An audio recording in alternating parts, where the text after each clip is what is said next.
Okay.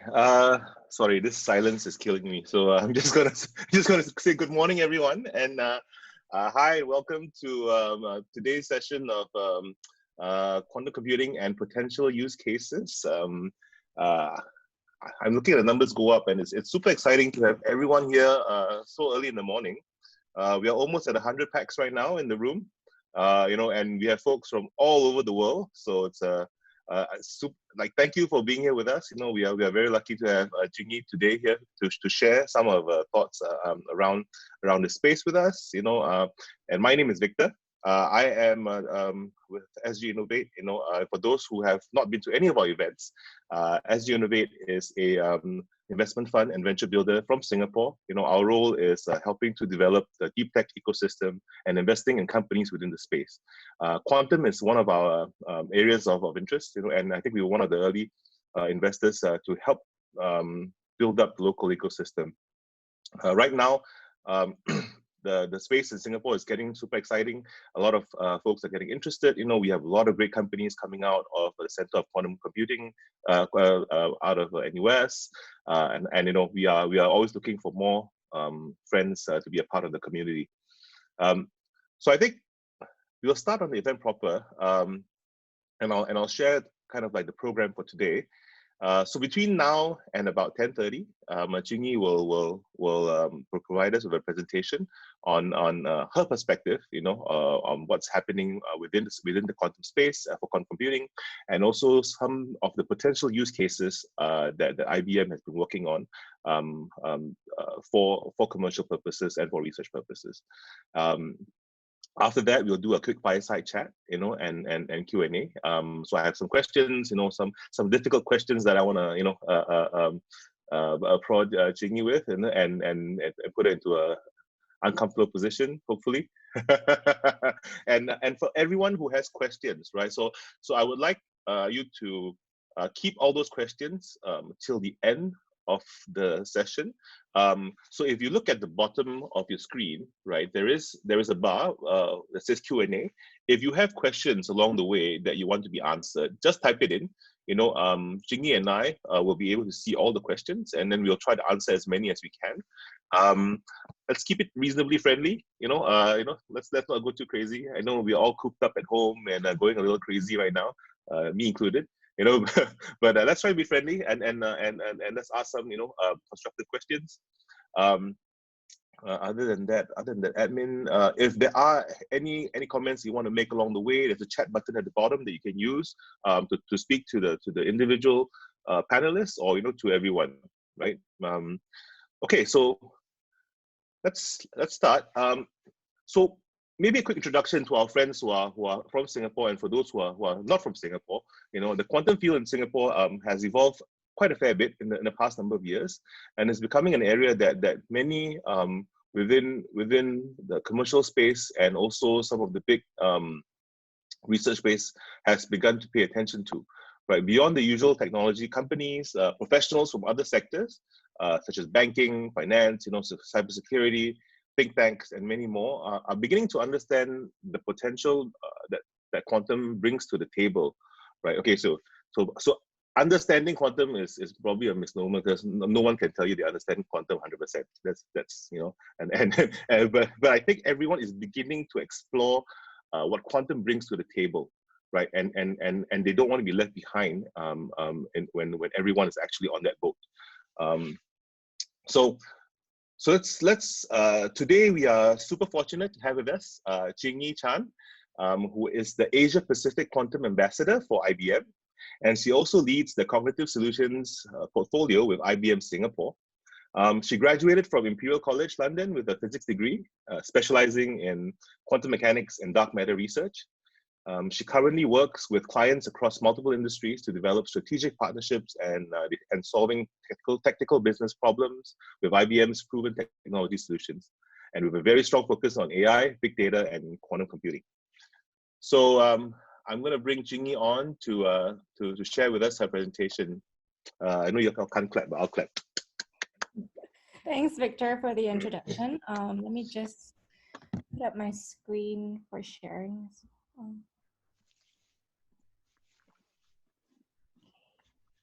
Can you see my presentation?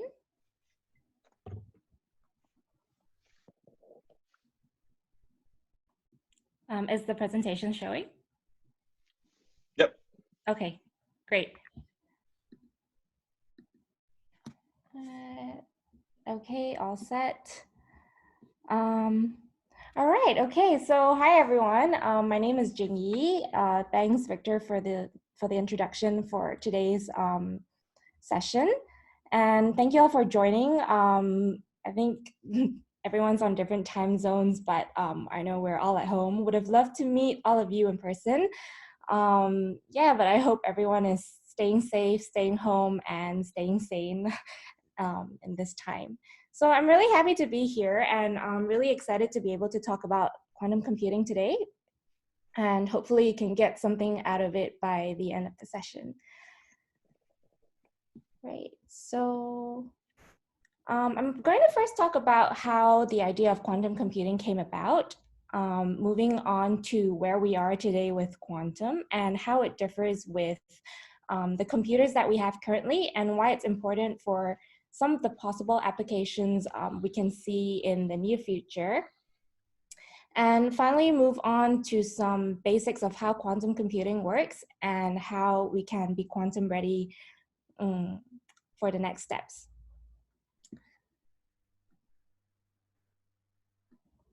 So talking about computing, we have these three parts of computing that we see here, the bits, the neurons, and the qubits. And the idea is that bits are the traditional classical compute infrastructure we all know, where neurons is the idea of using AI and machine learning to enhance the compute we have now. And for the qubits, which we are going to focus on today, is using the laws of physics to create the computing systems. And these will all operate together and help solve different types of problems that we face today in both science and businesses. And I'd really like for you to have a key takeaway here, which is no matter what stage we're at for quantum computing, you will always need a classical computer to control the electronics that'll be going into the quantum processor and have your results generated on quantum computing. So starting from this conference that you see on the screen, this was the first ever quantum computing conference, which was hosted jointly by IBM and MIT. And it was at this conference where researchers and scientists from both academia and commercial organizations attended to discuss the potential of using laws of quantum physics to design a new breed of quantum computers. And this was also where Richard Feynman once said, if you're to simulate anything in nature, it has to be quantum mechanical. So with that, where are we actually in the journey for quantum? So looking at the timeline, we were actually in an experimental quantum science stage for a really long time. And about a century ago, knowing that classical compute could not simulate nature, and to better explore the processes of nature, the foundation of quantum information science was created. And with these fundamentals identified, there was a need to create and scale qubits to know that we can prepare to be at a quantum ready stage. And what exactly is quantum ready is where we actually no longer just define quantum with theory. We can actually run experiments, and being quantum ready requires both quantum specific hardware as well as software. And this includes core algorithm developments, performance benchmarks, and also increasing quantum volume, which I will be talking about later, as well as the system infrastructure. And this brings us to 2016, when we actually launched IBM Q Experience, our quantum computer on the cloud, to provide the world with access to real quantum computers and for users to use this with a very simple software interface called Qiskit.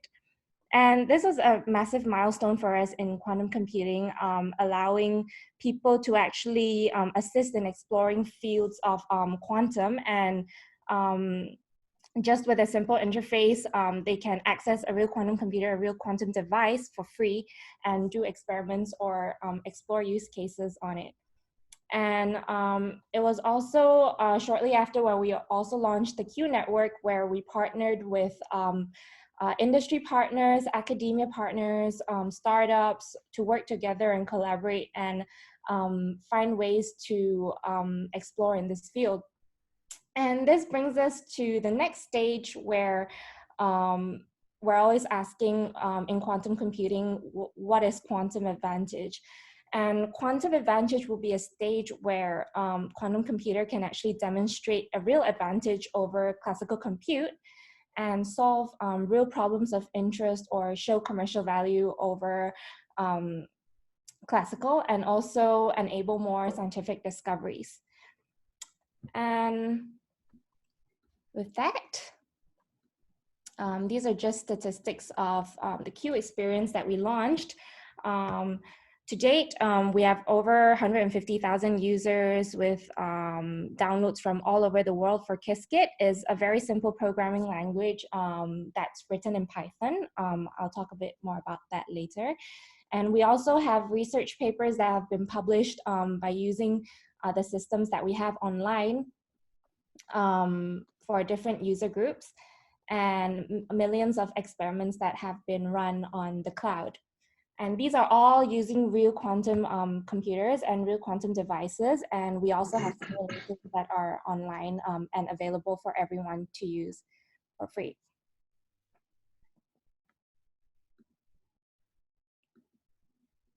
So coming to the basics of quantum computing, as we all know, regular computers are based on bits. And these are like switches from 0 and 1. They can only be switched on and off at once at the same time. But quantum computing is where we rely on quantum bits, or better known as qubits, which can represent 0 or a 1, as you can see on the right in the sphere. And this ambiguity, the ability to be both 0 and 1 at the same time, is the key to the power of quantum computing. So take a cup of coffee, for example. I hope everyone's had their coffees this morning. And a simple molecule like caffeine would require a huge amount of information or long string of bits to be able to represent the molecular energy states. And with that, we only need 160 qubits. So how does that put into perspective with what we have currently on a classical computer? So to represent molecular energy of caffeine, a very simple molecule like caffeine, it would take up to 10 to the power 48 bits, and that's how many zeros there are. And that actually equates to almost 10% of the total number of atoms that we have.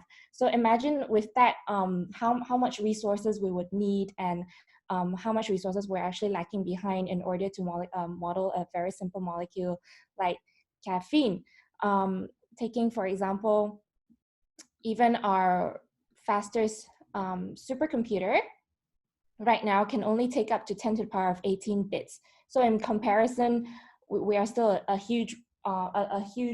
still a huge gap to actually model a very simple molecule. So with this chart, you can see how it scales, and the importance here is that with the bits, to even scale molecules as simple as sucrose and penicillin, the factors would need to be in huge orders, and by factors of, so from water to ethanol, you can see you need a factor of 8. But by qubits, it's only scaling by, let's say, a factor of 3 each time you go up a more complicated, a more complex molecule to be modeled. And the key point here is that with quantum computing, you'll see that it's easier to scale the problems that you have, especially when they grow exponentially. in comparison to classical compute, where really resources that we have today is not sufficient to support the problems that we have that we want to solve. So this was where I wanted to show you earlier, and even with the world's most powerful supercomputer that we've built, it's really not able to even model such a simple molecule.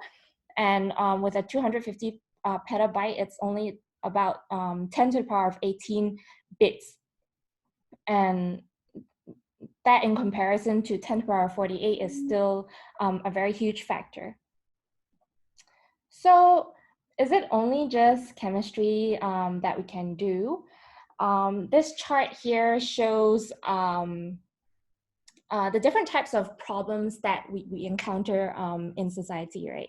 A very important thing to note is that, again, classical computers are not going away. And as you can see on this chat, there are easy problems that can be done on either a classical computer or a supercomputer, or even a quantum computer. But when in comparison, a classical computer might be able to do a better job, and it's faster and cheaper.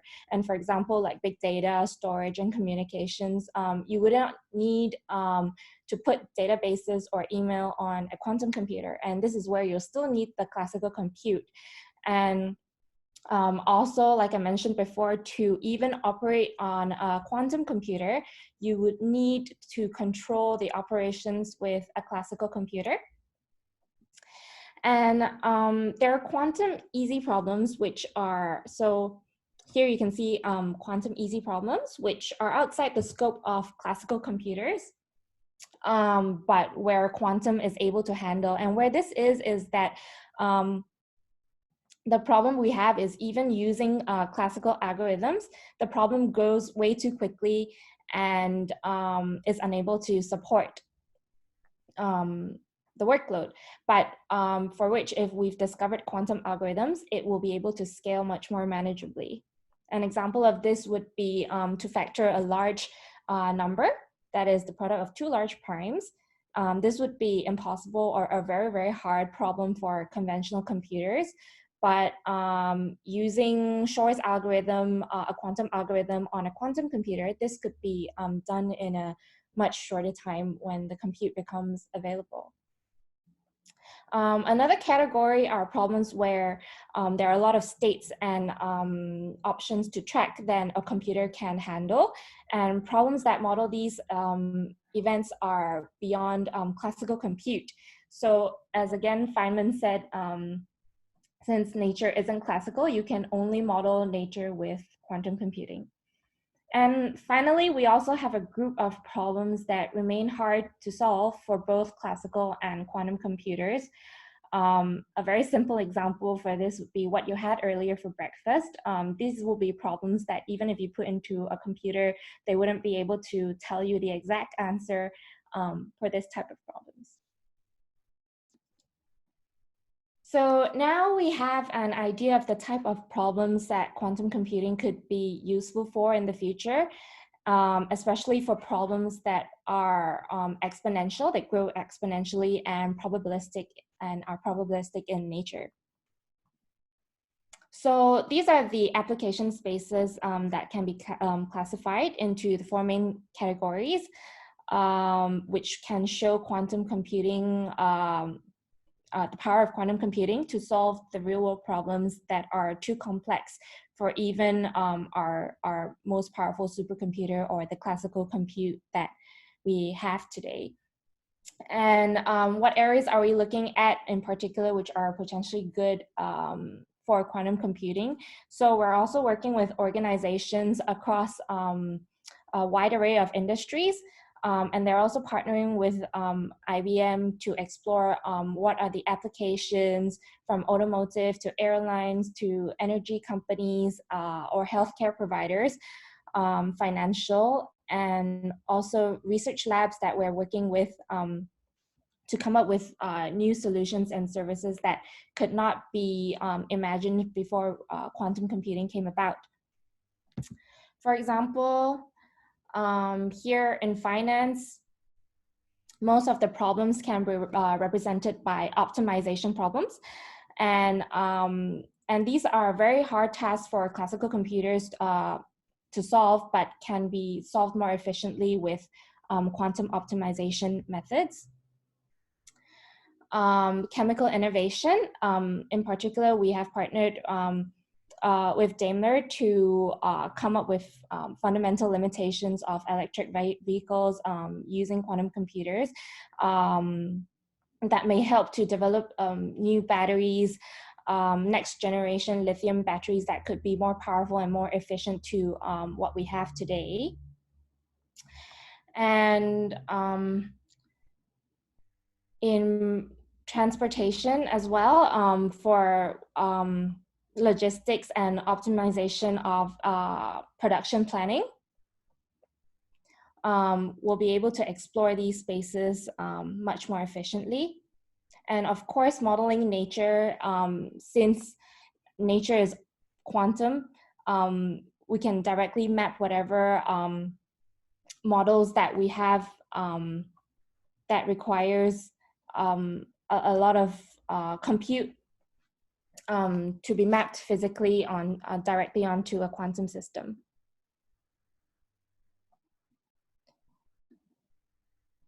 And these are just some of the, this one that I wanted to highlight was in machine learning. This is where we are also looking at the potential to showcase an exponential advance in AI, knowing that AI works best when they're given a huge amount of data to ingest, classify, and analyze. And the more precisely that data can be classified according to their characteristics, the better the AI will perform. And this is where we also see that quantum computing can be expected to play a huge role in the aspect of accessing more computationally complex feature spaces that can map directly, again, onto a quantum system. And IBM has also published quite a few papers on this online, which is open for everyone to look at if you just search it up.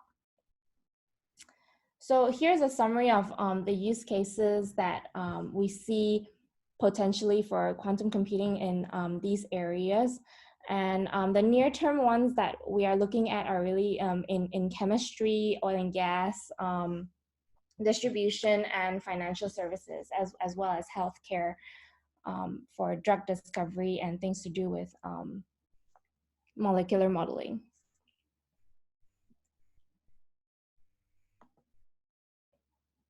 So what I wanted to highlight here was that the works that we have been doing have also been featured on Nature, the journals, and this really shows that quantum is not just in research anymore. We are actually making use of trying to prove advantage over classical compute, and these are works that have been done and published on Nature.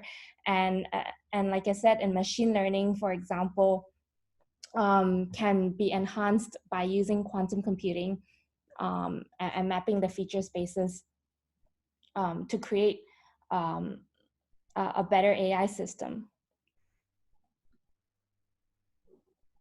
So with all that use cases and the race to build, a quantum computer, how can we actually measure progress? And it's not just about the number of qubits that you can have on a quantum computer. We also have to take into account the error mitigation that we have introduced onto the system, and to reduce noise, to make sure that we have an environment that can actually give us a quantum computer that can be useful enough and not as noisy, not that noisy to work out the problems that we have today. And what are the factors that affect the quantum volume?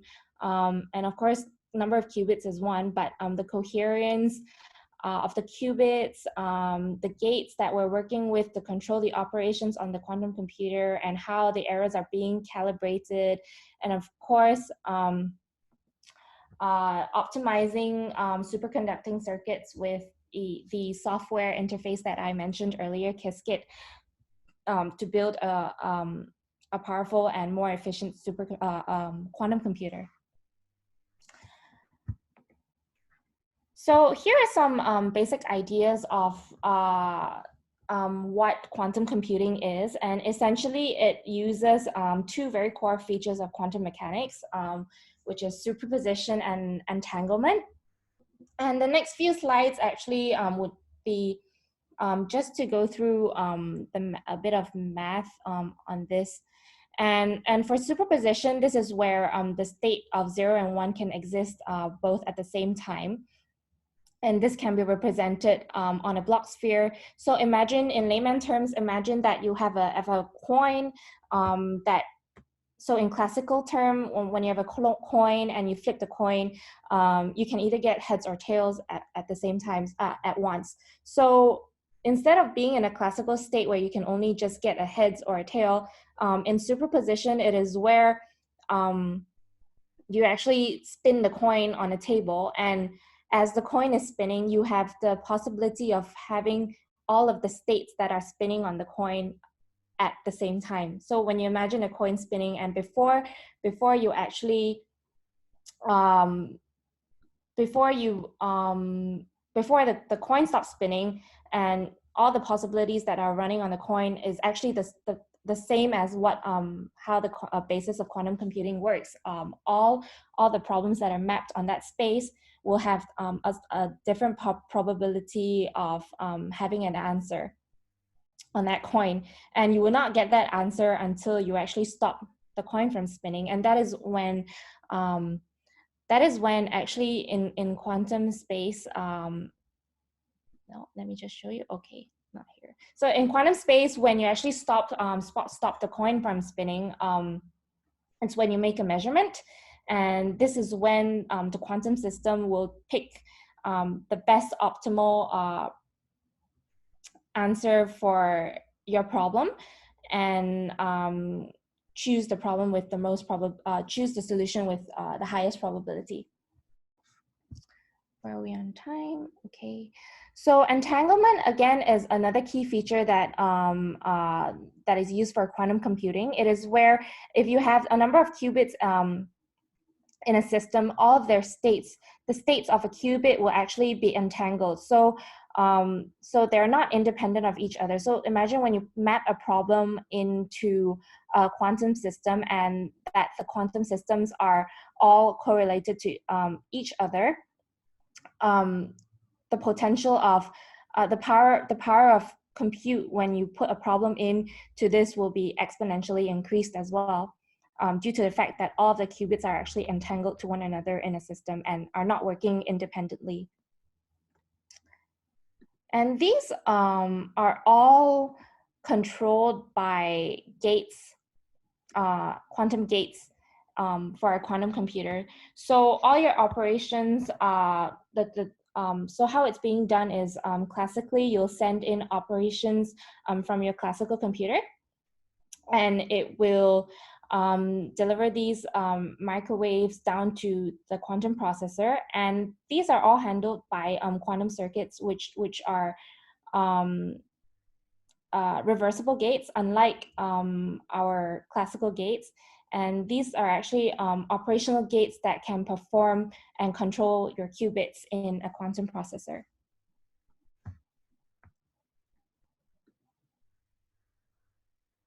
So like I mentioned earlier, measurement in a quantum system, essentially when something is being observed or measured, it is when the system collapses. And just like how you have a spinning coin, you wouldn't know whether you're going to end with heads or tails, but when you stop the coin from spinning, so you'll actually have your answer. And this is just how, in layman terms, the quantum compute works as well. So when you actually stop the system, or when you observe the system, this is when the whole system collapses, and you will get your most probabilistic answer from the problem that you've input. And this is a feature also to increase the probability of getting the most optimal answer. and decreasing the chance of getting the wrong one. So this is how in quantum algorithms, it also helps you to identify the most optimal results that you need in a problem. So I was mentioning with all this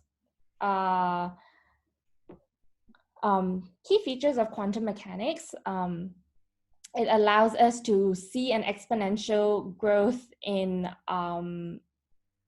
the compute power of quantum computing. So imagine you have one qubit. When you have just one qubit, so like in the previous slide where I was explaining superposition, the qubit can actually be in two quantum states at the same time.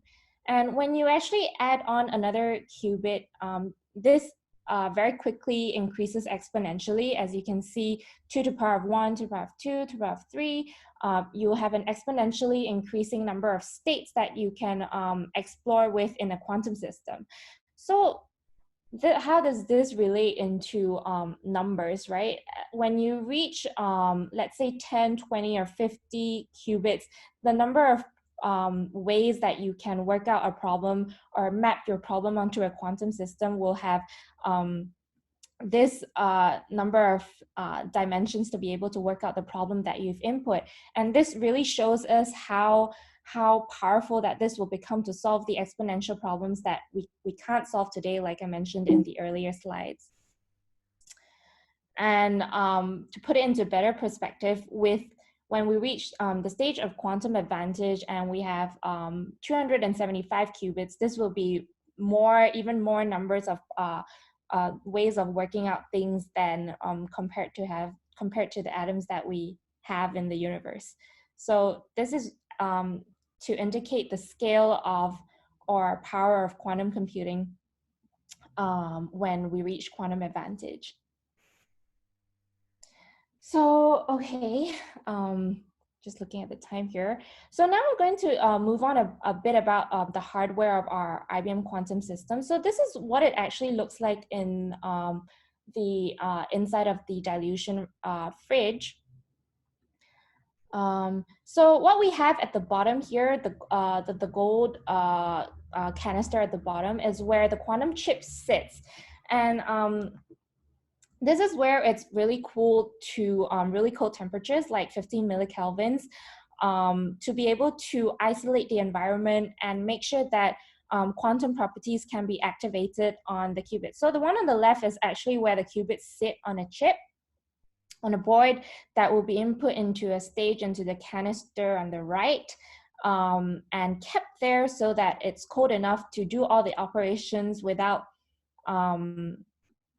being affected by external environments. And you see these coils here, and they're actually there to input, like I mentioned, input the classical operations that you put in, and microwave actually travels down these lines to be able to perform operations on the quantum processor. And the coils you see here is that because when it's cooled down to a really cold temperature, there'll be thermal contractions, and to prevent them from breaking, the loops are there. And when you see the entire fridge, it actually moves up all the way from very cold temperatures to room temperature. So this is where it transforms from classical compute to quantum compute. So most of this thing that you see in a dilution fridge is actually to make sure that the system remains really cold and to bring the system down to 15 millikelvins. And how it works is that in the dilution fridge, it's a mix of 2 helium isotopes, and some physics stuff happens there and brings the temperature of the fridge down to a quantum optimal level. So that's the basis of a quantum computer. So like I mentioned earlier, what you've seen, the gold chandelier is actually what sits inside this white cream-colored dilution fridge. And the reason it's kept like this is, and again, it's to make sure that all the quantum properties can be preserved in an environment that is isolated from any noise or vibration from the outside. And the importance of this is that when there is actually noise given affecting the system will actually collapse. And when you're trying to put in a problem, the system will collapse even before you get the results for your problem. And you can see here how qubits are being put on a chip, and that's actually the only quantum thing that that is going on in this huge dilution refrigerator. It's being put on a circuit board and connected again to the plates so that it can remain really cold. So these are our quantum devices that are real quantum computers that is being placed across the world. And we have different number of qubits to cater for different levels of our partners and our clients. And here's our IBM Q System 1, very beautifully designed, which was to showcase that we've actually brought our quantum computer out of the research labs and into an actual data center that can support quantum computing. And this is a very big milestone, as well as it really showcases that it's no longer just doing research. We're actually exploring ways to see how businesses or society can benefit from using the quantum computers that we have available today, and have been working very hard to make it useful for people to explore physics or business problems with. So, and not just with hardware, IBM has also developed a full stack of quantum computing software, and this is fully open source and written in a very common programming language that we all know of, Python. And if you go on our IBM Q website, there's a full hand guide on how to build your own quantum algorithms. And there's also a composer that you can play around with to understand the gates better, the Hadamard gates, or the different sort of gates that can perform different operations on your quantum computer. And there will be different, there will be an explanation of what the uses of the gates are. And like I mentioned, we have a full software stack that depending on the level that you're working at for quantum computing. So it can be very low level to the point where you want to develop software for mitigating errors and developing better circuits for quantum computing. Or it can also be to develop algorithms to build a bridge between let's say we have projects like building between classical machine learning and how to operate it on a quantum computer to do quantum machine learning. Or you can even start to look into applications that you want to do with your industry. And this is where the domain knowledge occurs, and we need people from the industry to be able to identify the problems that they are encountering and map it to a quantum system which can be solved using a quantum system. So different types of problems will need different types of compute. And this full stack is available online. It's completely free, and there's a huge community that's working on it. And there's really a lot that you can explore with all these free packages, and it's very easy to download. So we have a huge Qiskit community, and it's available on almost all the social media platforms, on Slack, on Twitter, on GitHub. We have articles on Medium, and our Qiskit developers are on Slack. So if you're on Slack, you can just post any of your questions and they'll be happy to take it from there.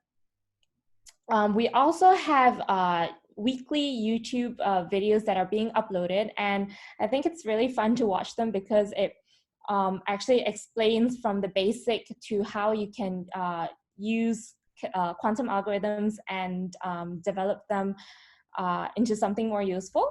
Like playing games. If you're interested in games, we actually have a webinar coming up with my colleague later this month that he will be talking about how you can use Qiskit to develop quantum games. And so depending on what level you are, always feel free to just tap into Qiskit and IBM Q experience to see what you can do. So like you can see here, there'll be tutorials on the website, and there'll be different packages that you can install very easily and start playing around with quantum algorithms. So we have a lot of events that have been coming up. So unfortunately, with the situation, we have canceled or postponed a couple of events that will be happening in Singapore. But here are some photos of the past events that we did. So we host hackathons, we host Qiskit camps, and there are a lot of events that bring a lot of very bright people together and explore what they can do with quantum computing. So it doesn't matter whether you're just getting started or whether you're a very avid coder, you can still come together and explore new ideas together in this very new and exciting field. So I think this is going to be my last part, where I'm going to just talk a bit about the network that we have. We have a Q hub in Japan with Keio University, where researchers work together to develop new algorithms and help others to see where they can explore further with quantum computing. We're also working with Fraunhofer in Germany.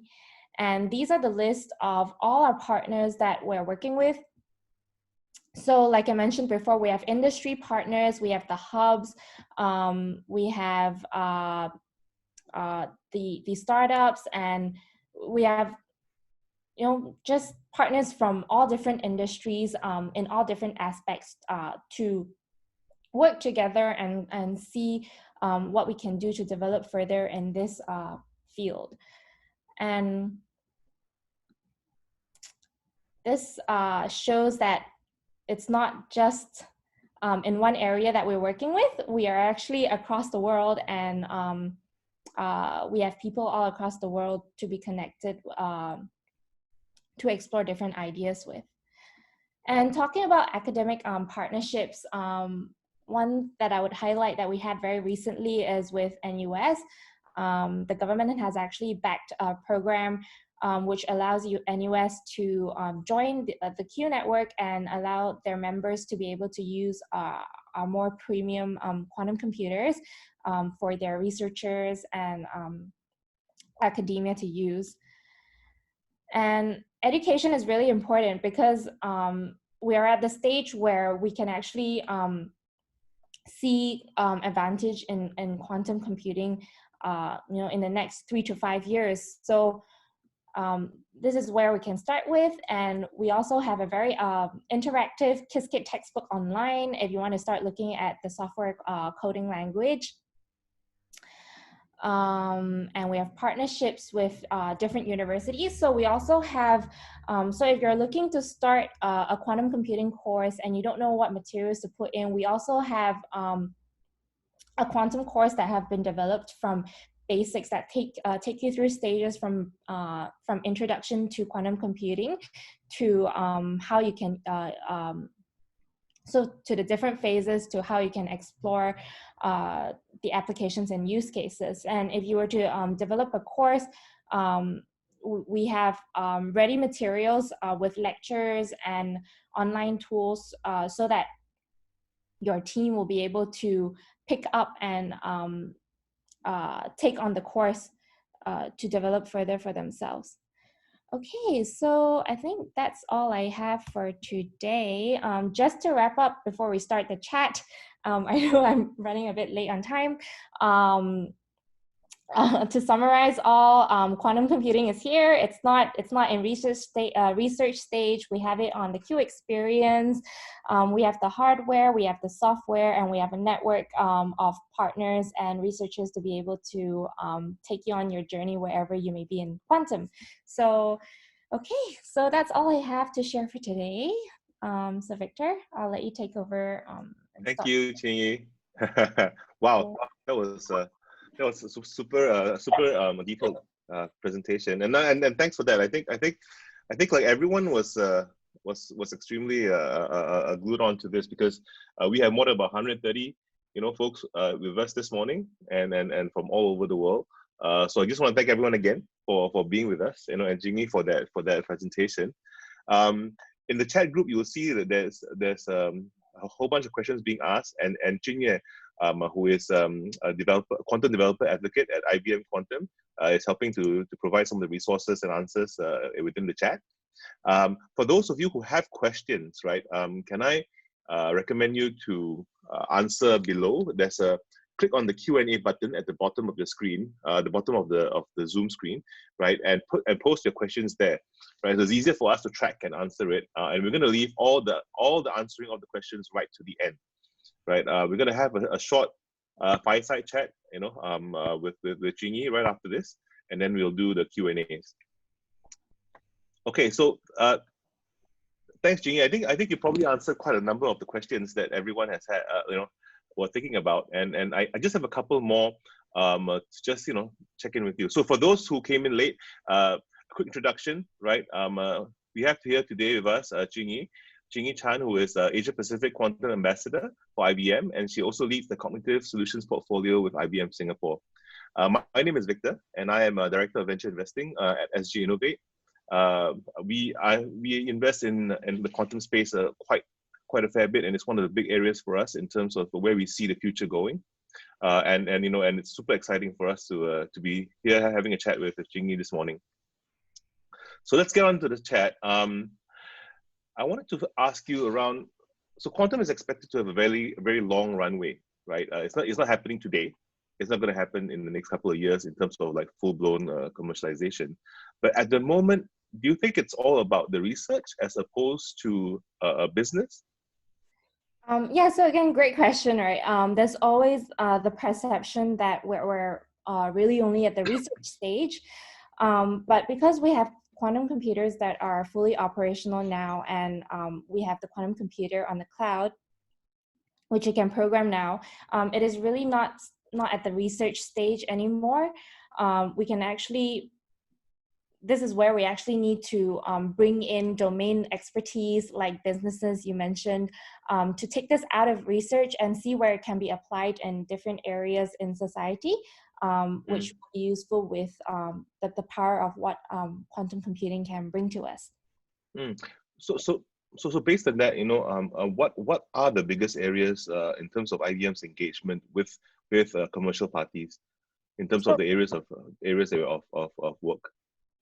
So as you can see earlier, I shared on the IBM Q Network slide. So that's all the partners that we're working with, the industry partners, the academia partners, in different industries and areas that we're working with, like in finance and chemistry, or even AI. And like I mentioned earlier, we're also making games and exploring with airlines. So because it's such a new and exciting field, there are different use cases that are still yet to be explored. So this is where businesses actually are coming in to see where they can, or what they can do with quantum, and where they can be ahead of the game with this technology when it becomes available. And so I guess in the chat group, and probably for those later on who are looking at this, how do you propose they get started in terms of engaging with IBM if there are areas that they want to work on together?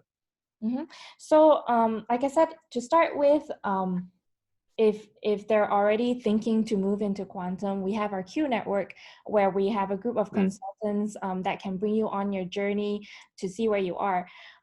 But we also have very public communities like Qiskit. Like I mentioned earlier, we have a huge quantum software development group online that people can actually look into to start and see where they want to develop quantum algorithms for, be it low level or high level, to use the real quantum computers, or or if they're already ready, then they can see what the Q network can help them strategize and plan for the stage of what they want to do, quantum ready for the advantage to come. Yeah. Okay. Because I'm gonna switch modes a bit to thinking about this from an investor's point of view.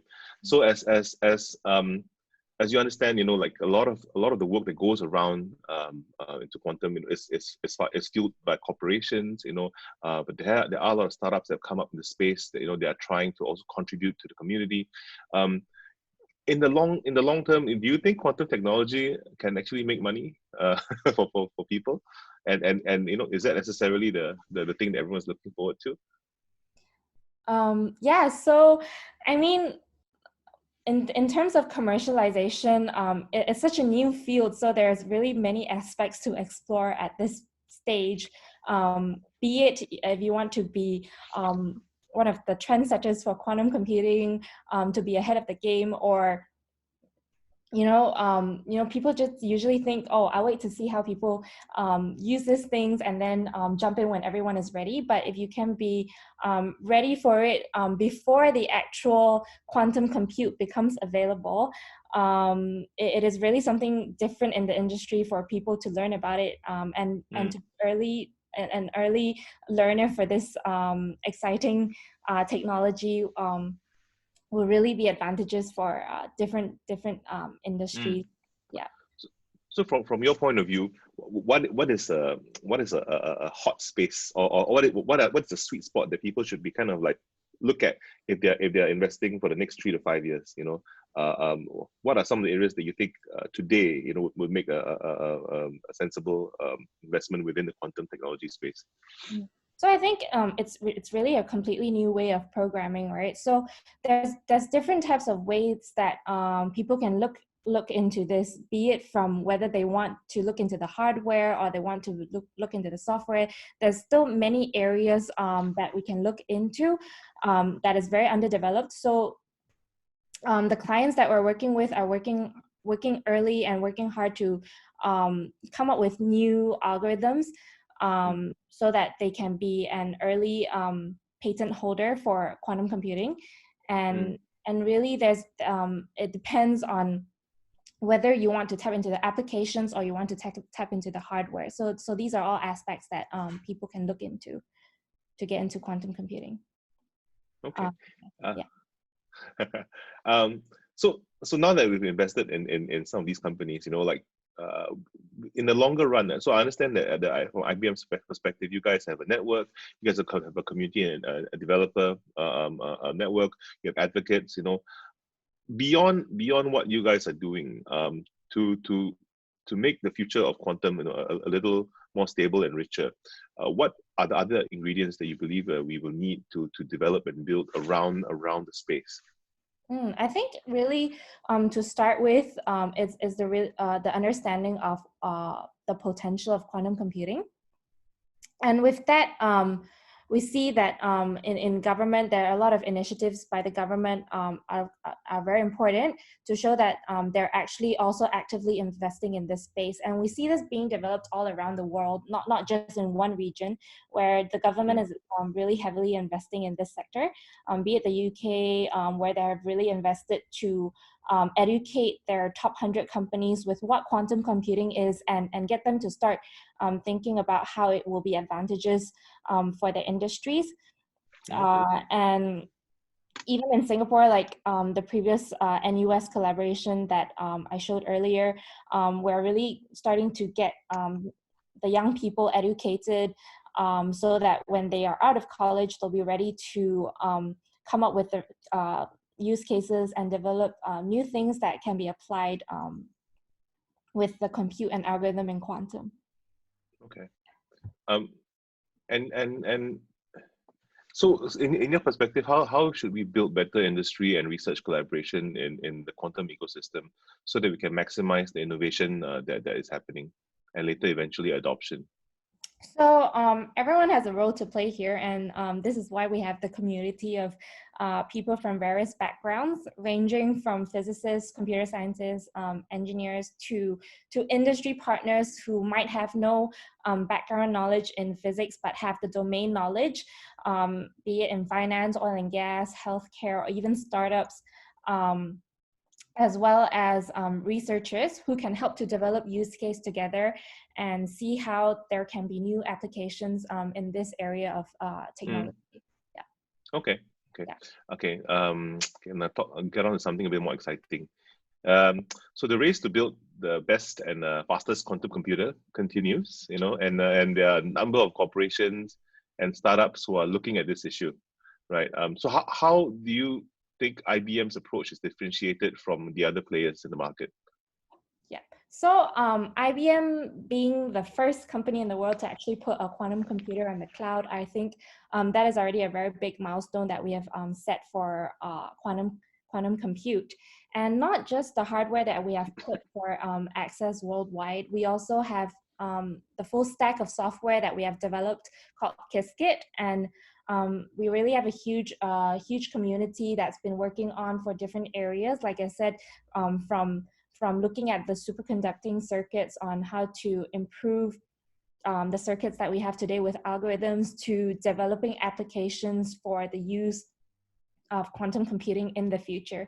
So with IBM, I think we have come a long way since releasing it on the cloud and developed a huge network of partners, and are working very closely in the industry to be kept up to date with this technology.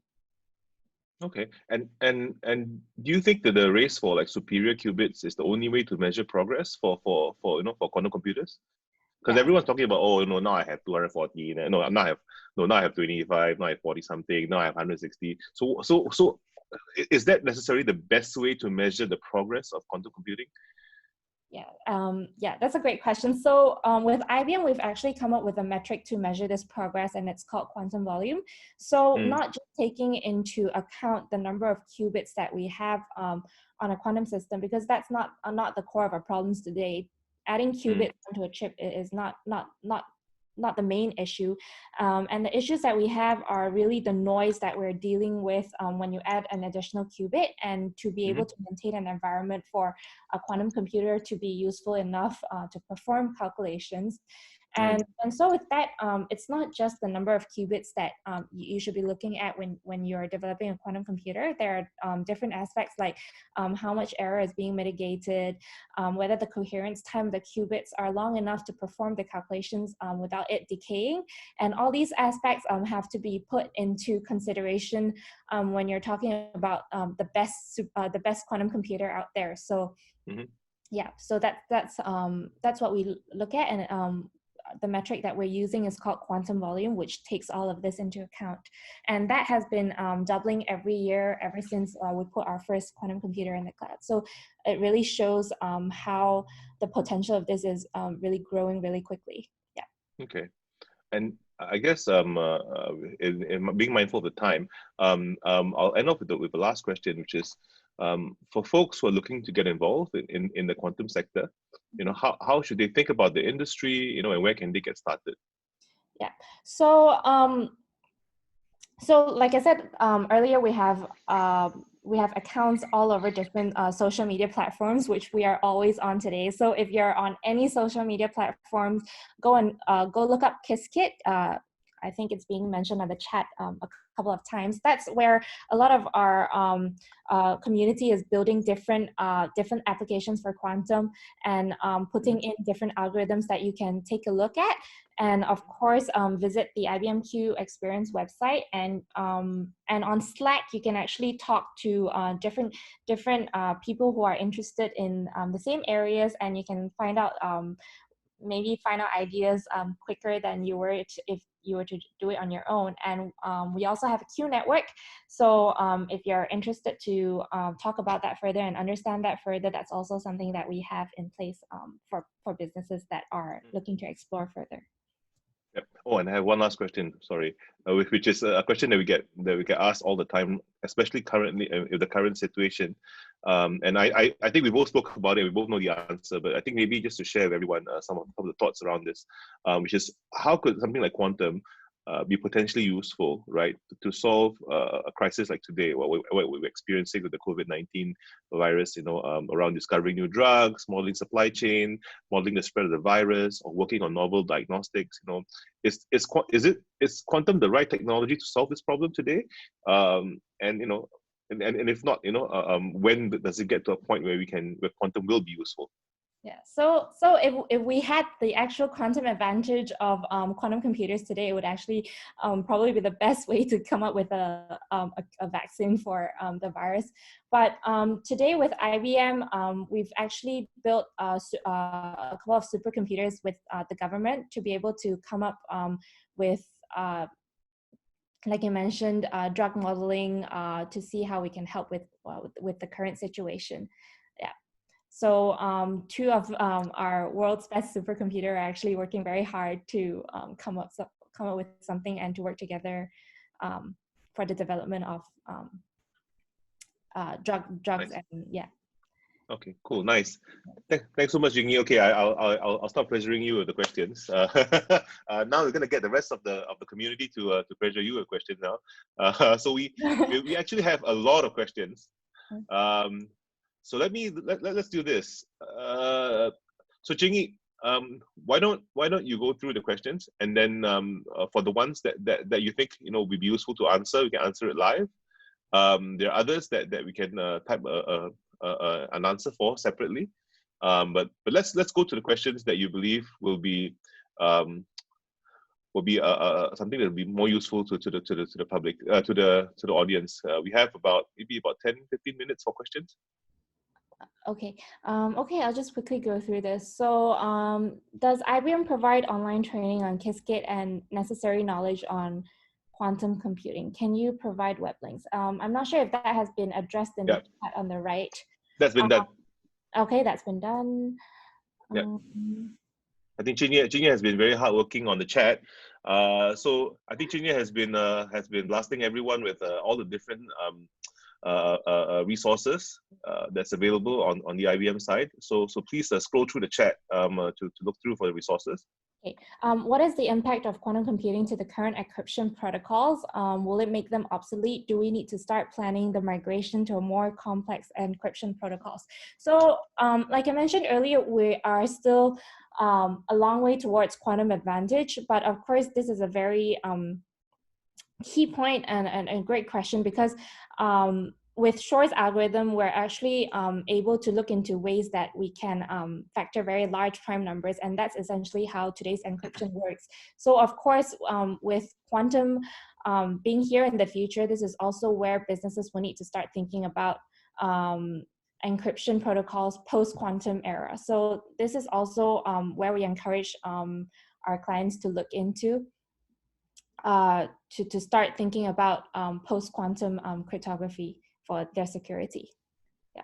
So it's not that near term, but when quantum advantage is here, it is something that we see that it's a potential area to be looked into.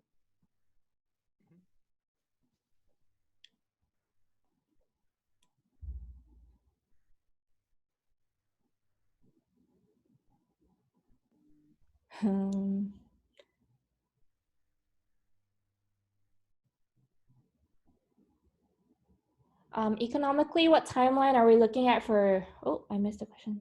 It went somewhere.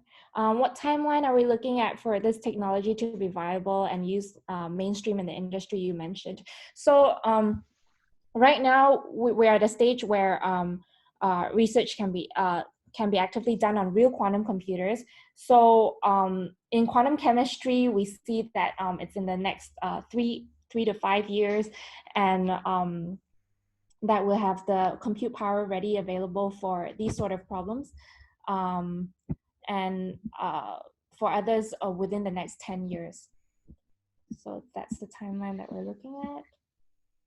Can we have a copy of the recordings? I think this will be posted on YouTube once it's over. Please mention detail about courses.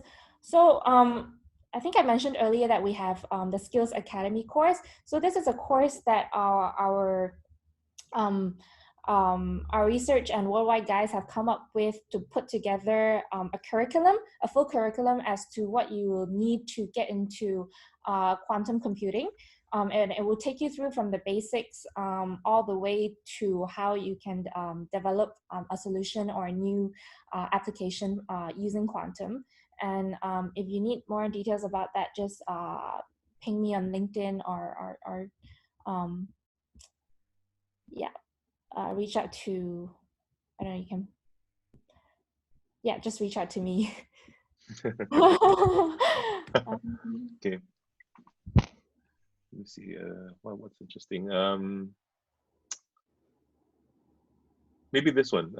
What do you think are the barriers to quantum supremacy, and what are the hardware challenges, and how is IBM tackling these issues?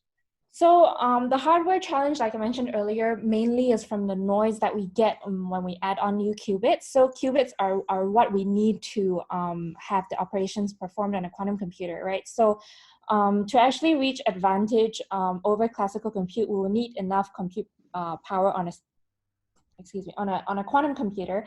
And with today, the challenge is that there's a lot of noise with adding each of these qubits. And to do that, where all our researchers are working very hard on both the hardware and the software. And the software is to improve the circuits by developing algorithms and make sure that the errors are reduced and the noise are reduced so that we can have a useful quantum computer for use. Okay. Okay, and Ryan has a question.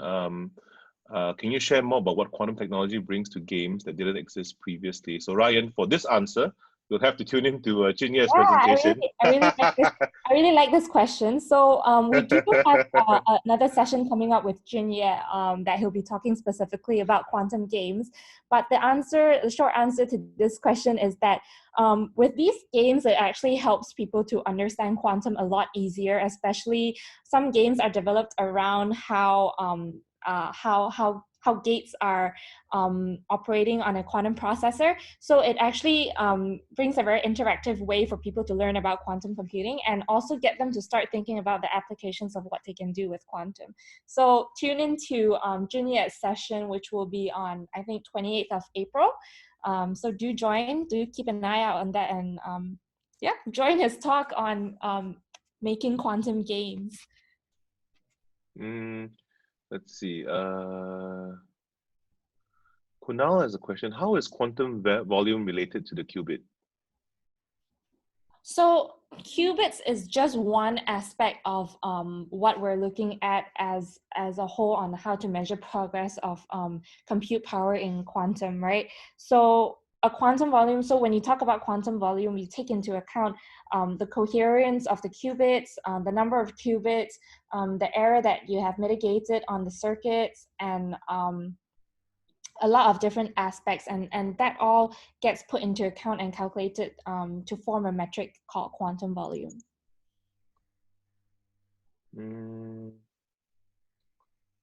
Okay, from Carlo, maybe grasping the physics behind the technology itself may take years of study. What topic would you suggest to focus on that would turn out useful in the developing of applications in machine learning? So how do you, I guess the question is around, quantum computing and how it relates to machine learning, and what's the easiest way to approach that? That's a good question. So again, to understand what applications you can do with quantum computing, you don't necessarily need a background in physics. And this is why the community is very important, where people actually come together to build packages and algorithms that can be ready. So if you're familiar with Python programming language, you can just hop onto Qiskit and look into things that interest you and tap further into what excites you and look into that further without understanding what the physics of the hardware is. Yep. Okay, and Deborah has a question. Based on what you're seeing today, what are the most promising use cases of quantum computing for solving climate change, if there are any? Okay, I don't see the question here. Climate change. That is that is an active field of research that is going on for quantum at the moment. I do not have an answer for that, but Okay. yeah, we're not going to talk That's about okay. that. That's okay. That's okay. That's okay. Okay. Okay, Deborah, you'll just have to reach out separately for the answer. Hang on. Are there any actual use cases of quantum being? I think this is a couple of questions that are being asked. Are there actual use cases of quantum being used in capital markets for optimization for trading? Yep. So with risk optimization, fraud detection, and different optimization problems that, as I mentioned earlier, is really one of the main aspects that we're looking at in finance to target optimization problems in the way that it can be expressed in quantum algorithms. So yes, that's Okay. and a field that we're already looking at with our industry partners and is actively being worked on. How can quantum computing, this is Sristi's question, how can quantum computing disrupt blockchain-based systems? Yeah, so again, blockchain is based on, so blockchain, I'm assuming that you're talking about, yeah.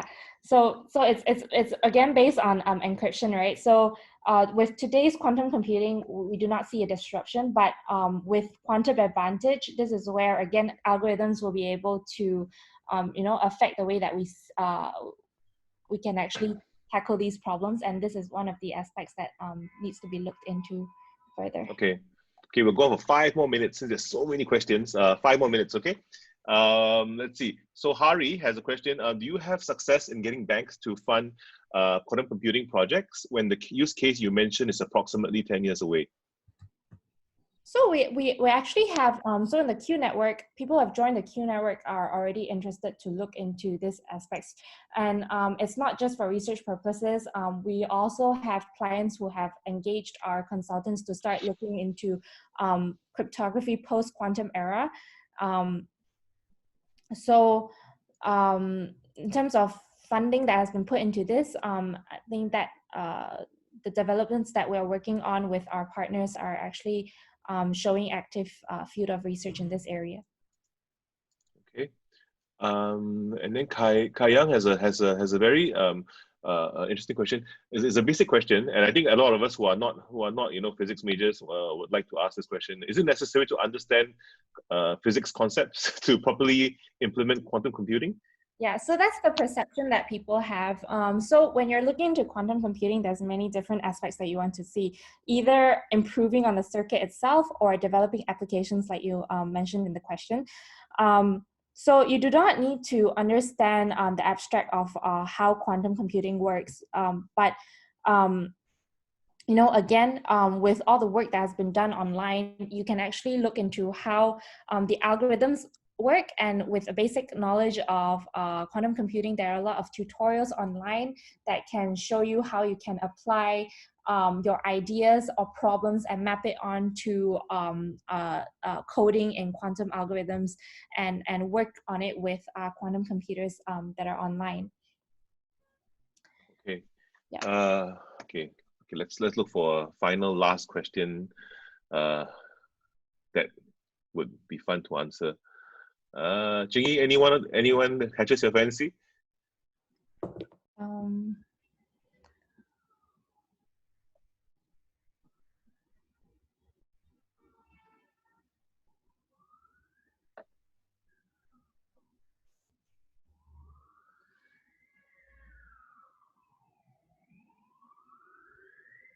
Let's see.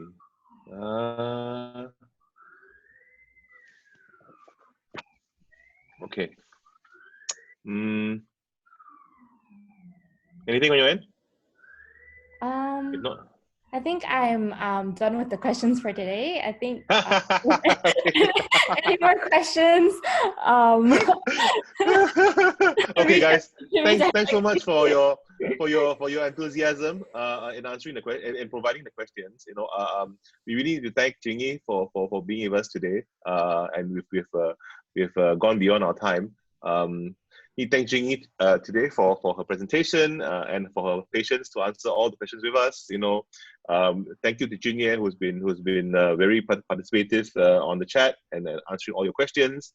If you're still interested in quantum, please join us for Jing's session on gaming and quantum, right? And to everyone else, have a good rest of the day. Stay safe and stay healthy during this COVID-19 season. And we look forward to seeing you on the next webinar. Thank you so much. And this is Victor and Jingy saying bye. Thank you. Bye-bye. Thank you, Jingy.